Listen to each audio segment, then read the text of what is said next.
Territoire du Colorado, 1883.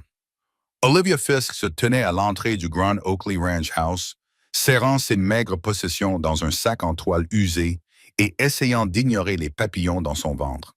Les montagnes s'élevaient majestueusement derrière la vaste maison à 2 étages, plus grande que n'importe quel bâtiment de sa petite communauté agricole. Elle lissa sa robe en calicot délavé, douloureusement consciente des pièces cousues au coude et de l'ourlet effiloché qui pendait juste au-dessus de ses bottes éraflées. « Vous devez être la nouvelle aide de cuisine », dit une femme au visage sévère qui apparut dans l'embrasure de la porte.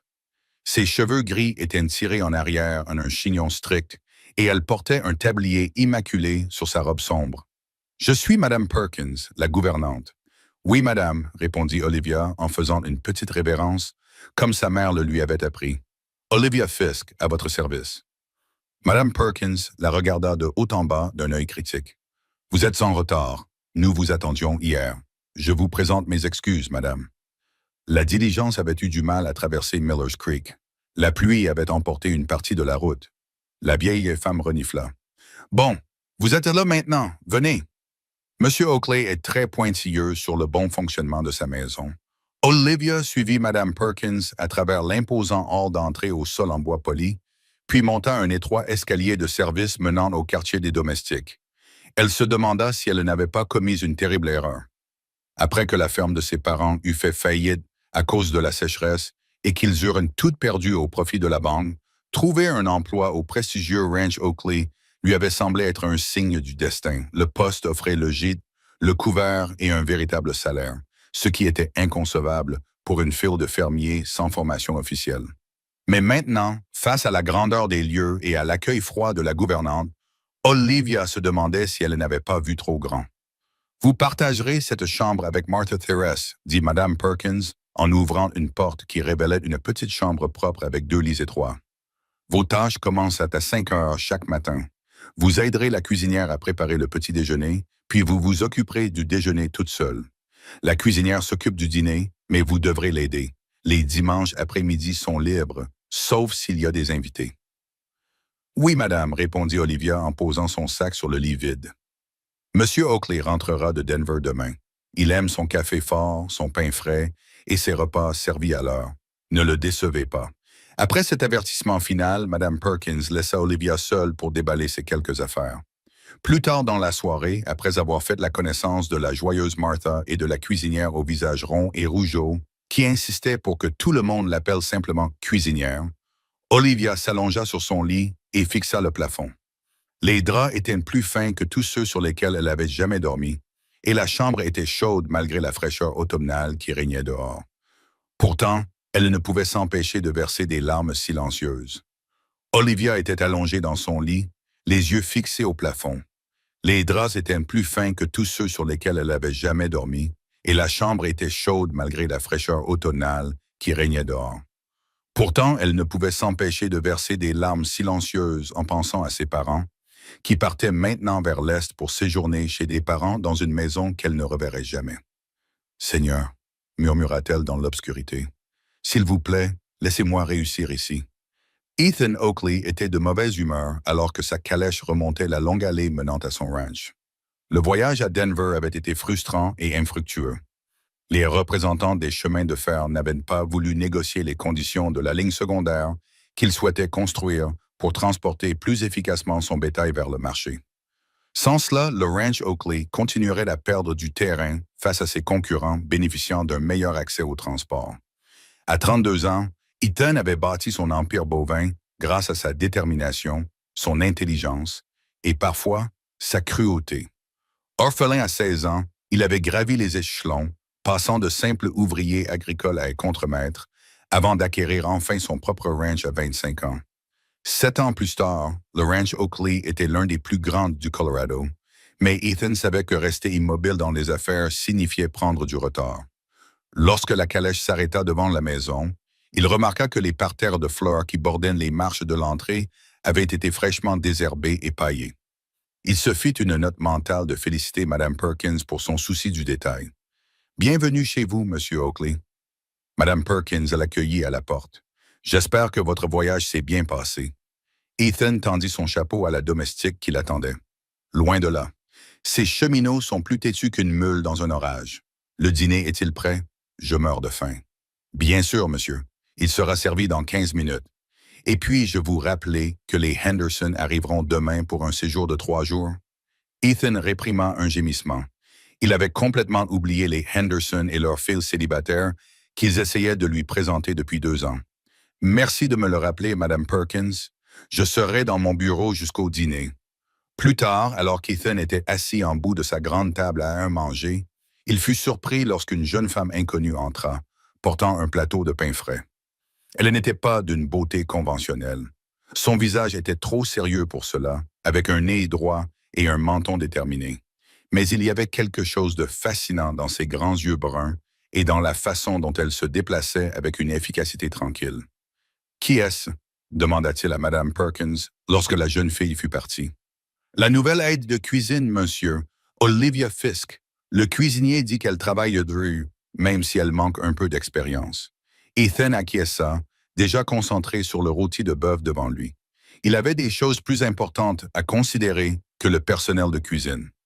Mais plus tard dans la nuit, alors qu'il était allongé dans son lit, réfléchissant à son problème ferroviaire, l'image de ses yeux bruns sérieux lui traversa brièvement l'esprit avant qu'il ne s'endorme. Olivia s'essuya le front avec le dos de la main, laissant une traînée de farine sur son front. La cuisine était étouffante à cause du grand four et des multiples plaques de cuisson qui fonctionnaient en même temps. Les Henderson étaient arrivés juste avant midi et le cuisinier était dans tous ses états à cause du dîner élaboré prévu pour le soir. « Ma fille, ces pommes de terre ne vont pas s'éplucher toutes seules », aboya la cuisinière, tout en remuant une sauce et en ordonnant à un garçon de cuisine d'aller chercher plus de bois pour la cuisinière. Olivia retourna à la montagne de pommes de terre, les mains déjà à vif à cause du travail de la veille. Elle n'était au ranch Oakley que depuis 3 jours, mais elle avait déjà l'impression de travailler dans cette cuisine depuis des années. La routine était épuisante, mais étrangement satisfaisante. Pour la première fois de sa vie, elle gagnait sa vie. Elle n'avait aperçu M. Oakley que brièvement depuis son retour. Une silhouette grande, aux épaules larges et au profil sévère, qui arpentait la maison d'un pas décidé où chevauchait son magnifique étalon noir. Le personnel parlait de lui avec un respect teinté de prudence. Il était juste mais exigeant, généreux mais distant. Personne ne semblait bien le connaître, pas même Mme Perkins, qui était à son service depuis qu'il avait acheté le ranch. Alors qu'Olivia finissait de préparer les pommes de terre et passait aux carottes, elle entendit Martha, venue chercher les nappes, murmurer avec excitation. Les Henderson avaient encore amené leur fille. Martha murmura à la cuisinière. Madame Perkins dit que M. Henderson a pratiquement proposé à M. Oakley de devenir son associé dans son entreprise bancaire s'il l'épousait. Chut, arrête avec ces ragots. La cuisinière répondit, mais Olivia remarqua qu'elle ne renvoya pas Martha. Mademoiselle Henderson est une jeune femme raffinée issue d'une bonne famille. Ce serait un mariage convenable. Elle est aussi ennuyeuse que de l'eau de vaisselle. Martha insista et la rumeur dit qu'elle est terrifiée par la vie orange. Elle veut le ramener dans la société de Philadelphie. Olivia gardait la tête baissée, faisant semblant de ne pas l'écouter, mais son esprit tournait à toute vitesse. M. Oakley envisagerait-il vraiment un tel arrangement? Un mariage non pas d'amour, mais de convenance commerciale? Elle se souvenait des regards tendres que ses parents échangeaient autour de leur modeste table et ressentait une pointe de tristesse pour le riche éleveur si tel était son destin. Ce soir-là, alors qu'Olivia aidait à servir le dîner raffiné, elle aperçut pour la première fois Mademoiselle Henderson. La femme était indéniablement belle, avec ses boucles dorées coiffées à la mode et sa robe de soie bleue qui devait coûter plus cher que ce que la famille d'Olivia gagnait en un an. Pourtant, elle avait la bouche pincée lorsqu'elle regardait autour d'elle dans la salle à manger, comme si elle calculait la valeur de tout ce qu'elle voyait. Et lorsque son regard se posa sur Ethan Oakley, il n'y avait aucune douceur, seulement la même évaluation calculatrice. Cela fit mal au cœur à Olivia d'une manière qu'elle ne pouvait pas vraiment expliquer. Alors qu'elle se déplaçait autour de la table avec un plat de carottes glacées, Olivia heurta accidentellement le coude de M. Oakley. Le contact fut bref, mais elle sentit comme un éclair la trave baïve. Et ça, leurs regards se croisèrent pendant un instant surprenant. « Je vous demande pardon, monsieur », murmura-t-elle, mortifiée. À sa grande surprise, il lui fit un léger signe de tête et ce qui aurait pu être l'esquisse d'un sourire. Il n'y a pas de main. Cette nuit-là, alors qu'Olivia était allongée dans son lit et écoutait les doux ronflements de Martha, elle se reprocha la façon dont son cœur s'était emballé lors de ce bref échange. Elle n'était qu'une aide de cuisine, et lui était le maître de la maison. Rien ne pouvait être plus inapproprié que les pensées qui tourbillonnaient actuellement dans son esprit. Mais alors qu'elle s'endormait, elle ne pouvait s'empêcher de se demander ce que cela ferait d'avoir ses yeux bleus intenses posés sur elle. De les avoir posés sur elle, ne serait-ce qu'une seule fois. La visite des Henderson se prolongea pendant une semaine, et chaque jour qui passait, Ethan sentait l'étau des obligations se resserrer autour de son cou. Les relations bancaires de George Henderson pouvaient résoudre ses problèmes ferroviaires d'une simple lettre de recommandation. L'homme avait clairement fait comprendre qu'il lui apporterait son aide si Ethan manifestait un intérêt sérieux pour sa fille, Carolyn. Carolyn elle-même était d'une compagnie agréable, bien éduquée, posée et versée dans la littérature et les arts. Et elle ferait d'une épouse tout à fait acceptable selon les normes de la société. Pourtant, chaque fois qu'il essayait de l'imaginer comme maîtresse de son ranch, quelque chose en lui se rebellait. Le matin du 6e jour chez les Henderson, Ethan s'échappa de la maison avant le petit déjeuner, sella son cheval et se rendit au pâturage le plus éloigné pour vérifier une partie de la clôture qui avait besoin d'être réparée. Le travail physique l'aida à se vider l'esprit, et il était déjà midi passé lorsqu'il revint enfin à la maison, affamé et couvert de boue. Plutôt que de salir la maison principale, il entra par la porte de la cuisine à l'arrière. La grande pièce chaleureuse était vide, à l'exception de la nouvelle aide de cuisine. Olivia était penchée sur la grande table en bois, étalant la pâte à tarte avec une intense concentration. Elle ne le remarqua pas tout de suite, et Ethan se surprit à observer le mouvement habile de ses mains. Contrairement aux doigts lisses et choyés de Carolyn Henderson, les mains d'Olivia étaient durcies par le travail, mais elle les bougeait avec une grâce et une agilité qui témoignaient d'un talent naturel. « Ça a l'air prometteur, dit-il, la faisant sursauter et lever les yeux. « Monsieur Oakley, dit-elle en se redressant immédiatement et en époussetant la farine de son tablier. « Je ne vous ai pas entendu entrer. Vous cherchez la cuisinière? » Elle est descendue à la cave. « Non, j'espérais juste trouver quelque chose à manger. J'ai raté le petit déjeuner. » Oh, elle eut l'air troublée, mais se ressaisit rapidement.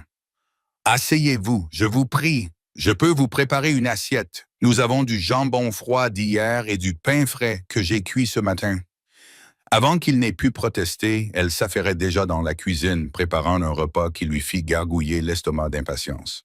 En quelques minutes, elle lui a servi une assiette remplie de tranches de jambon, de pain encore chaud sorti du four, de légumes marinés et d'un morceau de fromage. « C'est bien plus que ce à quoi je m'attendais, » a-t-il dit, sincèrement touché par sa gentillesse. Elle lui a adressé un petit sourire, le premier qu'il lui voyait faire. Cela a transformé son visage sérieux, illuminant ses yeux d'une lueur qui l'a pris au dépourvu. « Vous avez travaillé toute la matinée, monsieur. Vous avez besoin de vous nourrir correctement. » Pendant qu'il mangeait, elle retourna à sa tarte, lui tournant le dos, et mélangea quelque chose dans un bol qui emplit la cuisine d'une odeur de cannelle et de pommes. « Puis-je vous demander quel genre de tarte vous préparez? » demanda-t-il, surpris par son envie de poursuivre la conversation. « Aux pommes, monsieur. La cuisinière m'a dit que c'était votre préféré, alors j'ai pensé... » Elle s'interrompit, soudainement gênée. « En fait, j'ai la recette de ma mère. Elle est un peu différente de celle que la cuisinière prépare habituellement. »« En quoi? » Elle se tourna vers lui et son expression trahissait une pointe de fierté. « Ma mère ajoutait toujours une touche de sirop d'érable aux pommes et un peu de gingembre en plus de la cannelle. Et la pâte contient également un ingrédient spécial. »« Vous avez éveillé ma curiosité, dit-il, sincèrement intrigué à la fois par la tarte et par cette jeune femme discrète qui parlait avec une assurance inattendue de son art. « Elle sera servie au dîner ce soir, répondit-elle. Une pointe de défi transparaissait dans sa voix. Vous me direz alors si elle est à votre goût. » La porte de la cuisine s'ouvrit et Cook entra, s'arrêtant net à la vue d'Ethan, assis à la table de travail. « Monsieur Oakley, tout va bien, monsieur? »« Tout va très bien, Cook.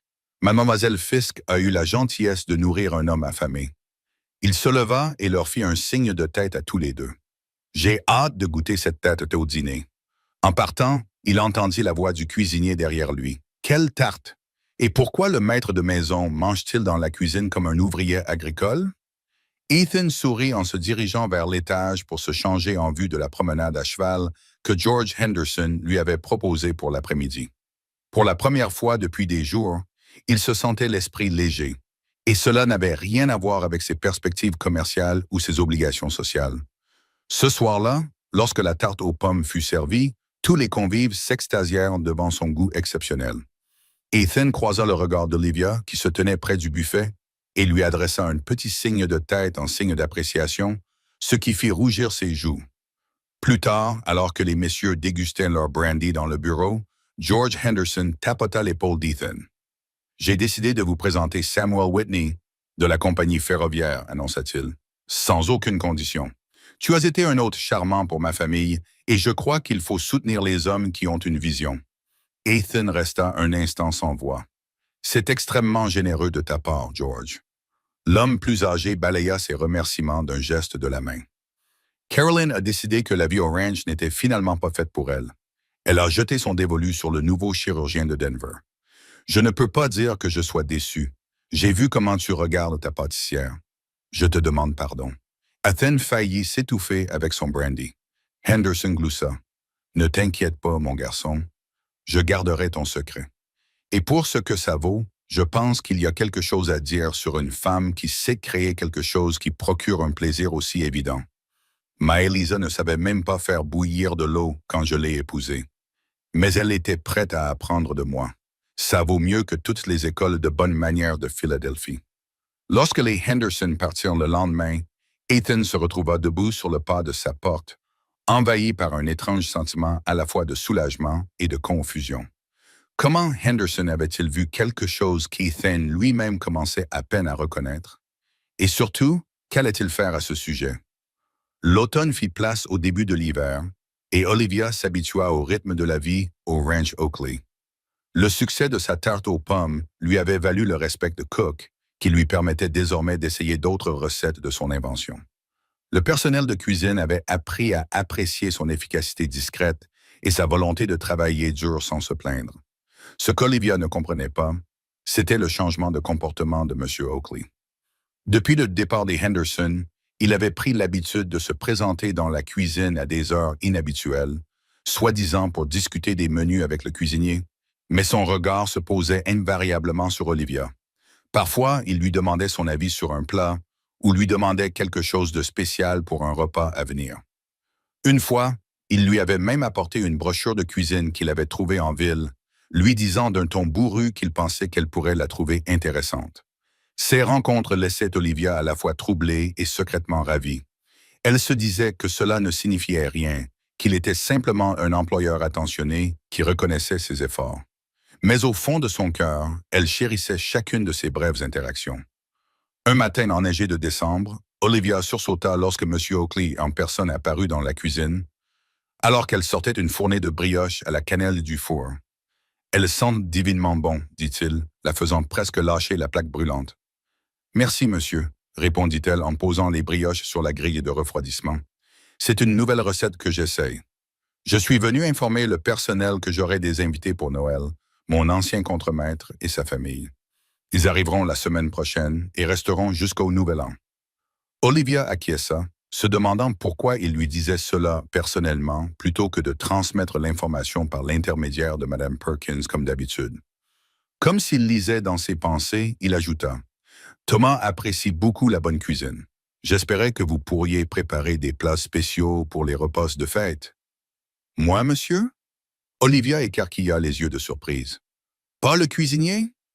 Une ombre d'amusement passa sur son visage. « Le cuisinier est excellent pour les plats traditionnels, mais vos créations ont une certaine magie. Je considérerais cela comme une faveur personnelle. » L'intensité de son regard fit battre son cœur. « Je serais honoré, monsieur Oakley. J'ai plusieurs recettes de fêtes de ma mère qui pourraient convenir. Excellent. Ellen, vous pourriez peut-être me rédiger un menu proposé que je pourrais examiner. Nous pourrions en discuter demain après-midi dans mon bureau. » Avant qu'elle n'ait pu répondre, Mme Perkins apparut dans l'embrasure de la porte, son expression passant de la surprise à la désapprobation, en voyant son employeur en conversation avec la fille de cuisine. « Monsieur Oakley, l'avocate de Denver, est arrivé pour votre rendez-vous, annonça-t-elle. Merci, Madame Perkins. Je discutais justement des préparatifs de Noël avec Mademoiselle Fisk. Il fit un bref signe de tête à Olivia. Demain à 14 heures. Puis, après son départ, Madame Perkins fixa Olivia d'un regard sévère. Reste à ta place, jeune fille. Monsieur Oakley est peut-être gentil, mais il y a des limites à ne pas franchir. Je comprends, madame, répondit Olivia en gardant les yeux baissés pour cacher la douleur causée par l'insinuation de la gouvernante. Il souhaitait seulement discuter du menu des fêtes. Madame Perkins renifla d'un air incrédule, mais ne dit rien de plus en quittant la cuisine. Ce soir-là, alors qu'Olivia travaillait à la lumière d'une lampe sur le petit bureau de sa chambre, rédigeant soigneusement des recettes et des suggestions de menus, Martha s'affala sur son lit avec un sourire entendu. Alors, le maître lui-même s'intéresse particulièrement à ta cuisine, n'est-ce pas? Olivia sentit ses joues s'échauffer. Ce n'est pas du tout ça. Il veut simplement impressionner ses invités. Martha marmonna d'un air sceptique. Et c'est sans doute pour cela qu'il t'a spécifiquement demandé, à toi et non à la cuisinière, de préparer les plats spéciaux, ou qu'il trouve des excuses pour venir dans la cuisine depuis ton arrivée. Il apprécie la bonne cuisine, c'est tout, insista Olivia, bien que les observations de Martha aient accéléré son pouls. Est-ce qu'il la recherchait vraiment spécifiquement? Tout ce que je sais, c'est que Kevin Perkins est très remonté à ce sujet. Elle dit, il n'est pas convenable qu'il parle directement au personnel de cuisine, en particulier aux jeunes employés célibataires. Olivia posa son stylo avec un soupir. Je devrais peut-être refuser cette mission alors. Je ne veux pas causer de problème. Martha se redressa, soudain sérieuse. N'y pense même pas. C'est l'occasion de montrer ce dont tu es capable. De plus, dit-elle à voix basse, comme pour partager un secret, j'ai travaillé dans 3 grandes maisons avant de venir ici et je n'ai jamais vu un homme regarder une aide cuisinière comme M. Oakley te regarde. Martha, c'est absurde. C'est le maître de cette maison et je ne suis personne. Tu es Olivia Fisk, la créatrice de tartes aux pommes magiques et la séductrice des cœurs des riches éleveurs, déclara Martha avec emphase. Et pour ma part, j'ai hâte de voir ce qui va se passer ensuite. Malgré ses protestations, Olivia s'endormit cette nuit-là l'esprit rempli de possibilités qu'elle n'avait jamais osé envisager auparavant. L'après-midi suivant, Olivia se tenait nerveusement devant la porte du bureau d'Ethan, son menu soigneusement rédigé à la main. Elle avait enfilé sa seule robe correcte, une simple robe en coton bleu, qui était sa plus belle tenue du dimanche chez elle, et avait coiffé ses cheveux avec un soin particulier. Elle frappa doucement et, lorsqu'il l'invita à entrer, elle pénétra dans la pièce chaleureuse remplie de livres. Ethan était assis derrière un grand bureau en chêne, mais il se leva immédiatement lorsqu'elle entra. « Mademoiselle Fisk, merci d'être venue. Asseyez-vous, je vous en prie. » Il lui indiqua une chaise en face de son bureau.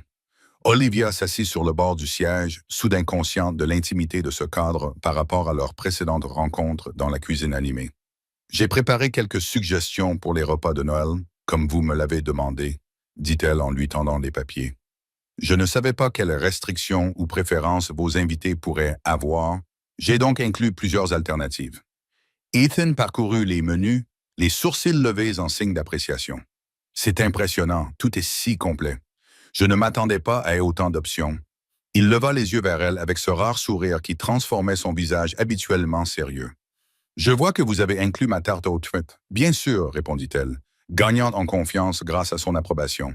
Elle semble être devenue une sorte de plat signature. Pendant la demi-heure qui suivit, ils discutèrent des différents repas, Ethan posant des questions réfléchies sur les ingrédients et les méthodes de préparation. Olivia se détendit alors que la conversation passait naturellement de la nourriture aux traditions de Noël.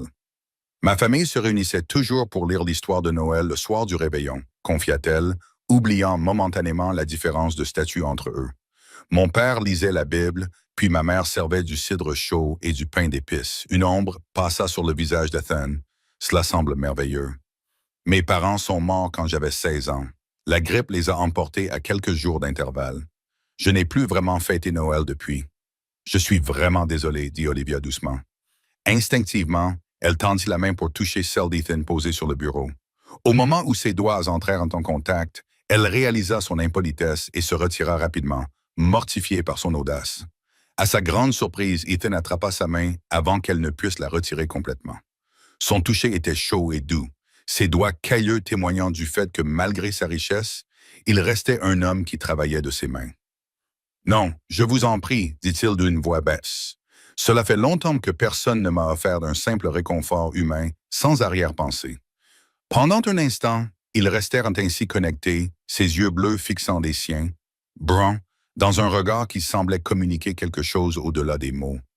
Puis, un coup à la porte rompit le charme, et ils se retirèrent rapidement tous les deux lorsque Mme Perkins entra avec un plateau de thé.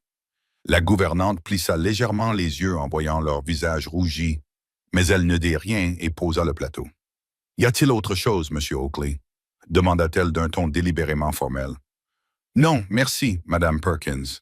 Mademoiselle Fisk et moi avons presque fini de discuter des préparatifs de Noël. » Après le départ de la gouvernante, un silence gênant s'installa entre eux.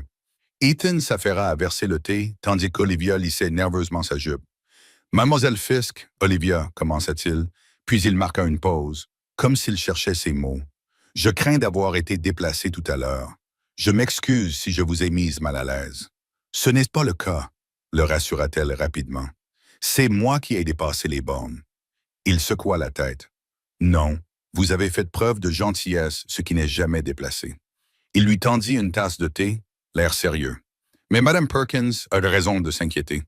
Il existe des conventions pour protéger les jeunes femmes au service contre l'exploitation. » Olivia sentit son visage s'empourprer devant cette insinuation. « Est-ce que cela que vous pensez que je crains de votre part? L'exploitation? » « Non, mais d'autres pourraient le supposer. Qu'ils supposent ce qu'ils veulent, l'interrompit-elle, se surprenant elle-même par son audace. Je sais ce que je pense, Monsieur Oakley, et je me fais ma propre opinion sur les gens. Un lent sourire se dessina sur son visage. Et quel jugement avez-vous porté sur moi, Mademoiselle Fisk? Elle but d'une gorgée de thé pour rassembler son courage. Je crois que vous êtes un homme bon qui porte trop de fardeau toute seule, un homme qui a bâti un empire, mais qui n'a personne avec qui le partager. Elle posa sa tasse avec précaution, et un homme qui apprécie une tarte aux pommes bien faite plus que quiconque que j'ai jamais rencontré. Son rire emplit la pièce. Un son riche et chaleureux qu'Olivia sut instantanément qu'elle voulait entendre encore et encore. « Vous avez une façon remarquable d'aller droit au cœur des choses, dit-il là, les yeux brillants d'une lueur qui lui coupa le souffle. C'est rafraîchissant après des années où les gens me disent ce qu'ils pensent que je veux entendre. Mon père disait toujours que l'honnêteté fait gagner du temps. » Elle répondit par un petit sourire. « Votre père était un homme sage. » Il hésita, puis sembla prendre une décision. « Olivia? Accepteriez-vous? » La porte s'ouvrit brusquement et Mme Perkins apparut, accompagnée de Cook, qui était rouge et agité. « Je m'excuse de vous interrompre, » dit Mme Perkins d'un ton sec. « Mais il y a eu un accident dans la cuisine. Un tuyau a éclaté et l'eau inonde toute la pièce. »« Bon sang !» s'exclama Ethan en se levant immédiatement. « Quelqu'un est blessé? »« Non, monsieur, » répondit Cook, « mais la préparation du dîner est interrompue et l'eau se répand dans le garde-manger. » Ethan lança un regard d'excuse à Olivia. « Nous devrons poursuivre notre conversation une autre fois. Merci pour vos excellentes suggestions de menu. Je les approuve toutes. » Alors qu'ils se précipitaient tous pour gérer la crise dans la cuisine, Olivia ne pouvait s'empêcher de se demander ce qu'Ethan était sur le point de lui demander. Cette question allait la hanter pendant plusieurs jours. La rupture de la canalisation s'avéra être une bénédiction déguisée pour Olivia.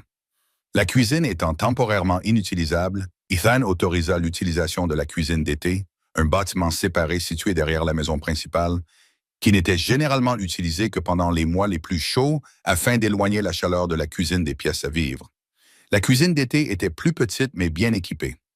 Et en tant que membre la plus junior du personnel de cuisine, Olivia fut envoyée y travailler seule, préparant des repas plus simples pendant que les réparations étaient en cours dans la cuisine principale. Cet arrangement lui donna une liberté sans précédent pour expérimenter des recettes et des techniques sans faille. Sera la supervision constante des cuisiniers. Cela signifiait également que lorsque les invités d'Ethan arrivèrent 3 jours avant Noël, c'est Olivia qui prépara leur repas de bienvenue, un copieux ragoût de bœuf accompagné de pain frais, et bien sûr d'une tarte aux pommes pour le dessert. Les Miller se révélèrent être une famille charmante.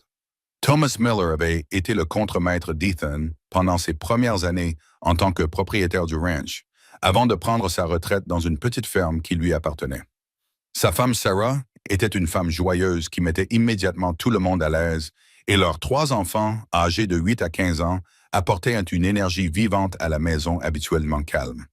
La veille de Noël, alors qu'Olivia travaillait dans la cuisine d'été à préparer le festin des fêtes pour le lendemain, elle fut surprise de voir Sarah Miller apparaître à la porte. « Puis-je entrer ?» demanda la femme plus âgée. « Je deviens folle à force de ne rien faire dans cette grande maison et j'ai pensé que vous apprécieriez peut-être un coup de main supplémentaire. » Olivia l'accueillit avec joie et bientôt elles travaillèrent côte à côte, Sarah partageant des anecdotes sur ses débuts dans la région pionnière. Thomas et moi sommes venus dans l'Ouest avec rien d'autre qu'un chariot et des rêves. Elles se remémoraient le passé tandis qu'elles étalaient la pâte ensemble. Ces premières années ont été plus difficiles que tout ce que j'aurais pu imaginer, mais nous avons construit notre vie ensemble, pas à pas. Cela semble merveilleux, dit Olivia, avec une pointe de nostalgie dans la voix. Sarah lui lança un regard perspicace. Ça l'était et ça l'est toujours. Il n'y a rien de tel que de construire quelque chose avec la personne que vous aimez. Elle fit une pause, puis ajouta avec désinvolture. Ethan était comme un fils pour Thomas à l'époque. Le saviez-vous? Non, il ne parle pas beaucoup de son passé. Il ne le ferait pas. Ce garçon porte ses blessures au plus profond de lui. Sarah haussa Ethan était comme un fils pour Thomas à cette époque. Le saviez-vous? Non, il ne parle pas beaucoup de son passé. Il ne le ferait pas. Ce garçon garde ses blessures enfouies au fond de lui. Sarah haussa les épaules. Quand nous l'avons rencontré pour la première fois, c'était juste un jeune homme maigre et déterminé, avec des yeux vieux. Il a perdu ses parents très jeunes, vous savez. Vous savez, et a dû se débrouiller seul. Il n'a jamais vraiment eu la chance d'être jeune. Olivia acquiesça, absorbant ces nouvelles informations sur l'homme qui occupait désormais une grande partie de ses pensées. Thomas disait toujours qu'Ethan était né pour bâtir un empire, poursuivit Sarah. Mais à quoi sert un empire si personne n'est là pour le partager? C'est ce que je lui ai dit quand il nous a rendu visite le mois dernier. Il vous a rendu visite? Demanda Olivia. Ah, alors, puisqu'il a été fait un tel voyage alors que l'hiver s'installait. Oh oui, il est venu spécialement pour demander conseil à Thomas sur une question personnelle. Les yeux de Sarah brillaient malicieusement. Il semblait très épris d'une certaine jeune femme qui travaille dans sa cuisine. Il voulait savoir s'il serait inconvenant de sa part de la courtiser, compte tenu de la différence de leurs conditions sociales. Olivia faillit laisser tomber le rouleau à pâtisserie qu'elle tenait. Il a fait quoi? Sarah rit en voyant son expression choquée. Ne sois pas si surprise, ma chérie. À l'entendre parler de toi, on pourrait croire que tu es la femme parfaite. Mais je ne suis qu'une simple cuisinière, protesta faiblement Olivia. Et je n'étais que la fille d'un fermier lorsque Thomas m'a courtisée, rétorqua Sarah.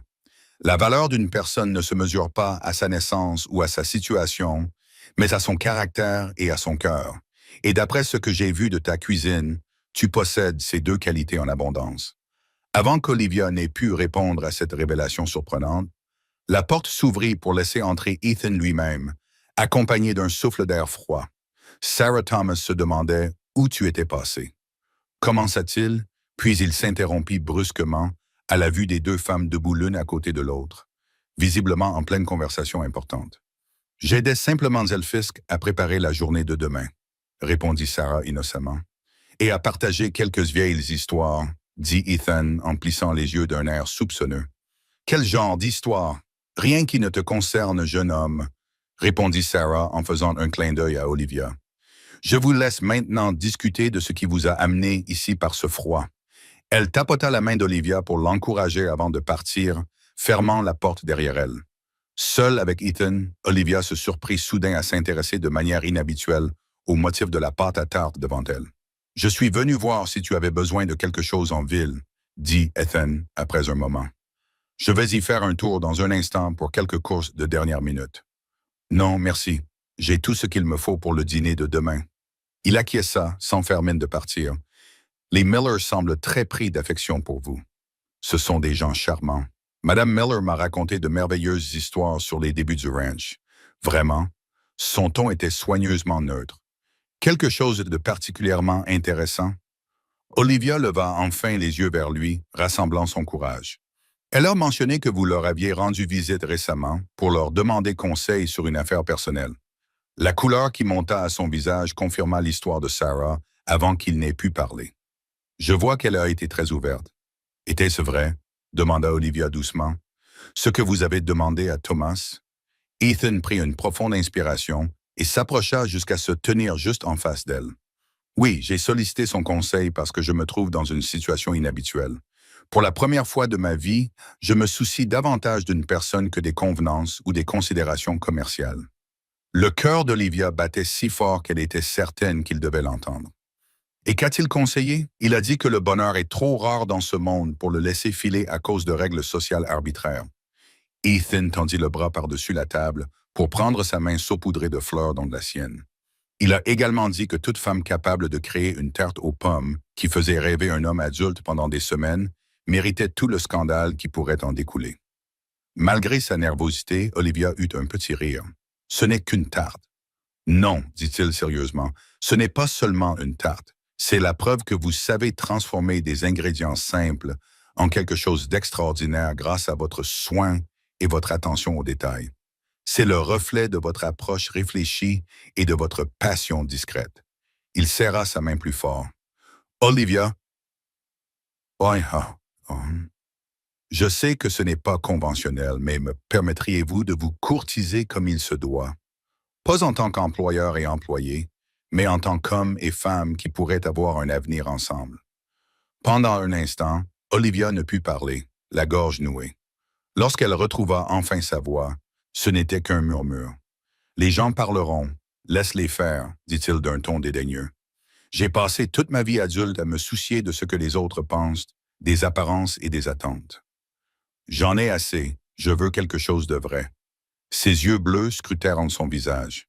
Est-ce quelque chose que vous pourriez vouloir aussi? Au lieu de répondre directement, Olivia retira doucement sa main de la sienne, contourna la table et se plaça devant lui. Rassemblant tout son courage, elle leva la main pour toucher son visage, ses doigts traçant la ligne forte de sa mâchoire. Ma mère disait toujours que la preuve d'une recette réside dans la dégustation, dit-elle en se mettant sur la pointe des pieds pour presser doucement ses lèvres contre les siennes. Le baiser fut bref et précipité, mais lorsqu'elle se recula, l'expression émerveillée sur le visage d'Ethan lui dit tout ce qu'elle avait besoin de savoir. « Je crois que cette recette est très prometteuse, » murmura-t-il en la serrant à nouveau dans ses bras, pour un deuxième baiser plus profond qui les laissa tous deux à bout de souffle. Une toux discrète provenant de la porte les sépara. Thomas Miller se tenait là, les yeux pétillants d'amusement. « Sarah m'a envoyé vérifier si vous aviez besoin d'un chaperon, » dit-il en réprimant à peine un sourire. Je vois que son intuition était juste, comme d'habitude. Ethan garda son bras fermement autour de la table d'Olivia. « Thomas, tu tombes à pic. Tu es le premier à savoir officiellement que je courtise Mademoiselle Fisk avec son accord. » « Il était temps, » répondit Thomas en riant de bon cœur. « Entrez tous les deux. » Sarah a demandé aux enfants de lire l'histoire de Noël et elle insiste pour que tout le monde y assiste. Sans exception, même pour les tourtereaux. Alors qu'ils marchaient ensemble dans la cour enneigée vers la maison chaleureusement éclairée, Olivia ressentit un sentiment de justesse qui transcendait l'incertitude de leur situation. Quels que soient les défis qui les attendaient, ils les affronteraient ensemble. Le riche éleveur et la fille de fermier qui avait conquis son cœur avec une tarte aux pommes. Les semaines qui suivirent Noël furent un tourbillon de changements pour Olivia. Fidèle à sa parole, Ethan commença à la courtiser ouvertement, malgré les sourcils froncés et les commentaires chuchotés du personnel et des voisins. Madame Perkins avait été particulièrement désapprobatrice au début, mais lorsqu'elle comprit qu'Ethan était sérieux dans ses intentions, elle modifia progressivement son attitude, passant d'une opposition catégorique à une acceptation à contre-cœur. Cook, étonnamment, avait été favorable dès le début. « Il était temps que cet homme trouve quelqu'un qui apprécie la bonne cuisine », avait-elle déclaré. « Et tu vaux 10 fois plus que ces demoiselles de la haute société qui se jettaient à ses pieds depuis des années. » Par souci de convenance, Olivia avait été transférée de la cuisine au poste de gouvernante et de formatrice, travaillant directement sous les ordres de Madame Perkins pour apprendre à gérer l'ensemble de la maison. La transition n'avait pas été facile. La vieille femme était une enseignante exigeante. Mais Olivia aborda ses nouvelles fonctions avec la même détermination tranquille dont elle avait fait preuve dans la cuisine. Ethan, quant à lui, ne cachait pas ses sentiments. Il emmenait Olivia faire des promenades en calèche, l'accompagnait à l'église et l'invitait même à dîner avec lui lorsqu'il recevait des associés. Si ses invités étaient surpris de trouver l'ancienne fille de cuisine assise à sa droite, ils étaient trop polis ou trop dépendants de sa bienveillance pour faire des commentaires. Au début du printemps, lorsque les premières fleurs sauvages commencèrent à apparaître sur les collines entourant le ranch, leur idylle était devenue de notoriété publique dans tout le comté.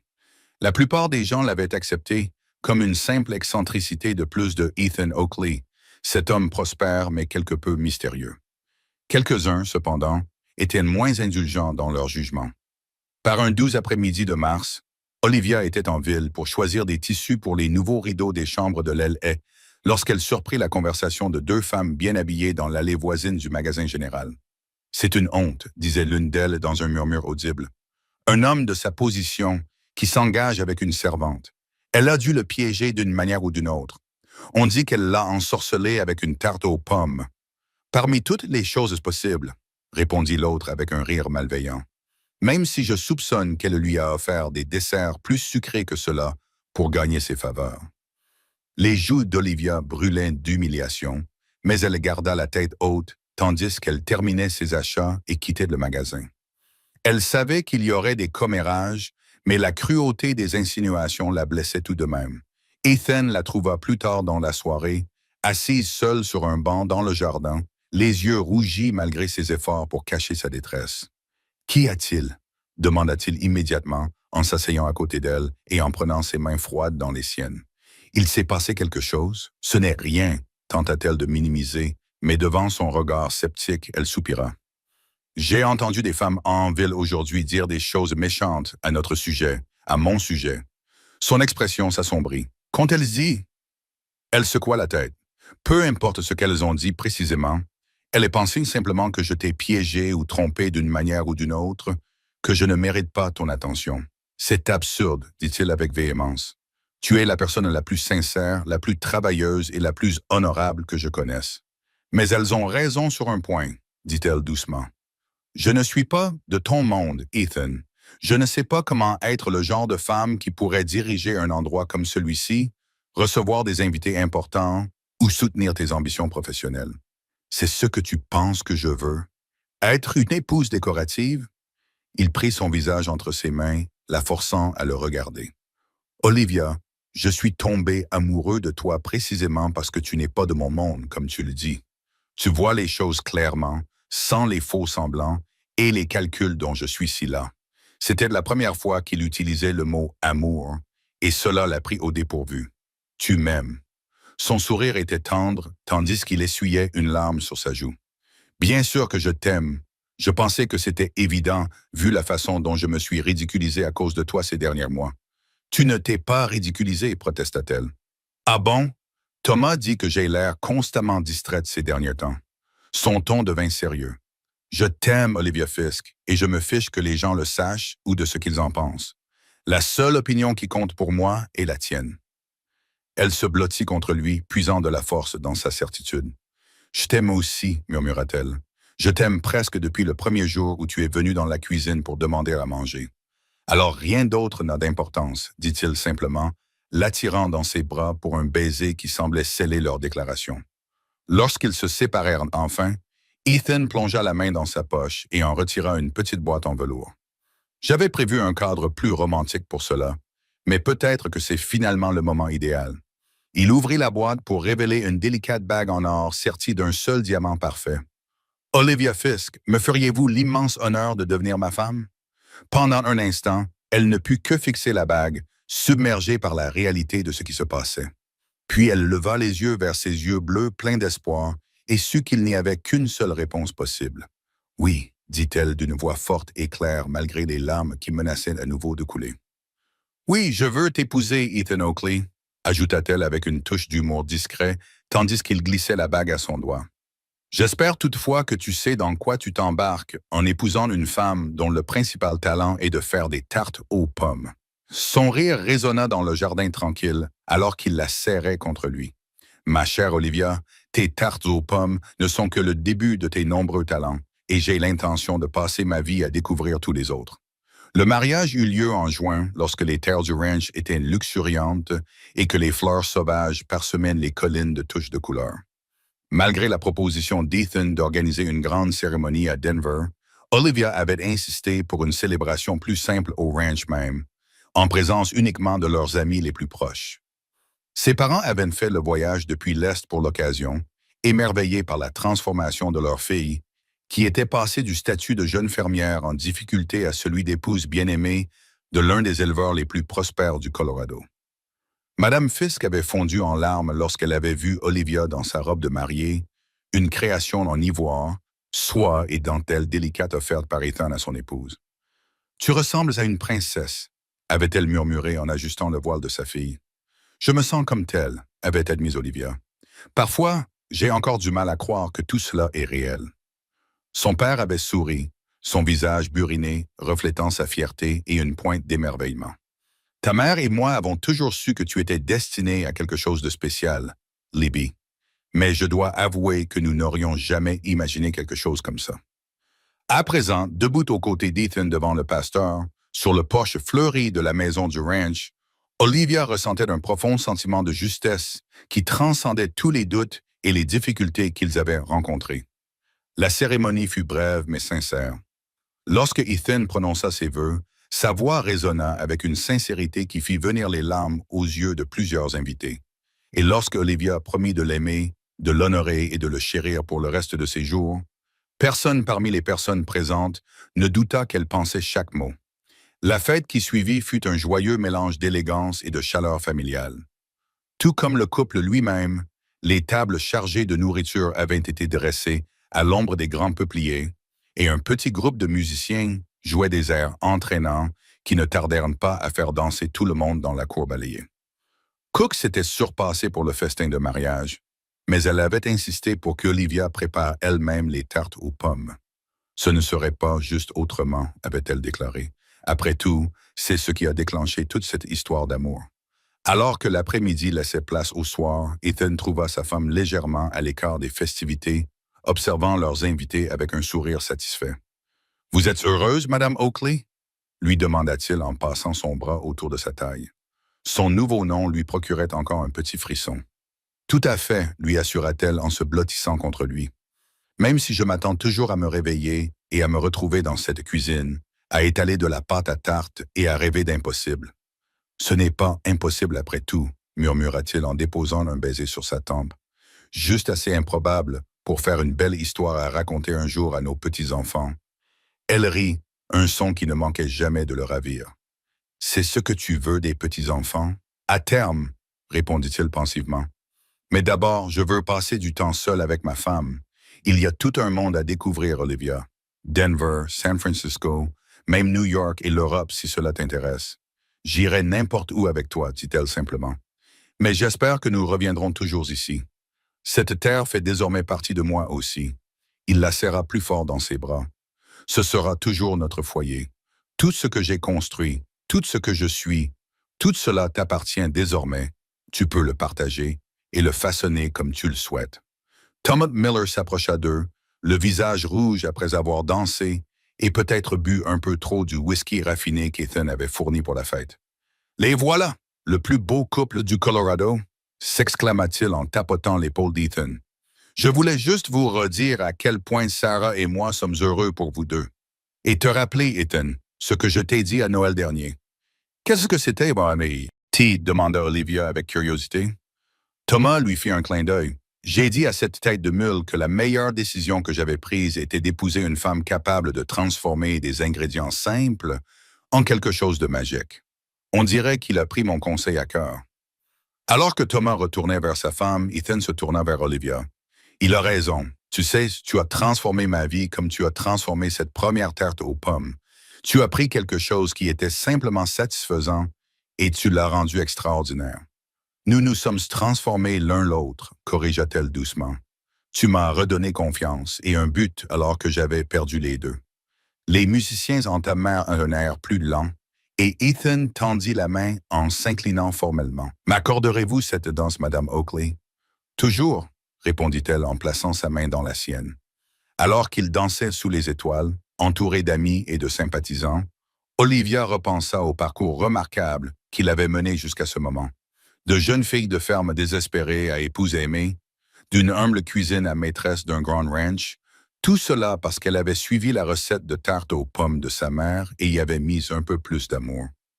Certains pourraient appeler cela de la chance, du destin, voire de la magie.